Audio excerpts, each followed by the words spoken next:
त्यांची सेवा तरी माझ्या देवा पार नाही.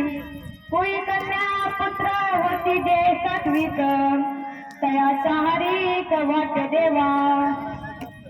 वक्रतुंड महाकाय सूर्यकोटी समप्रभ निर्विघ्नं कुरु देव सर्व कार्येषु सर्वदा.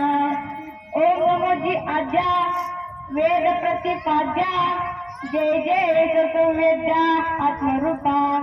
देवा तुझी गणेशू सकलार्थमती प्रकाशू मने निवृत्ती दासू अवदारी जगी पांडुरंगा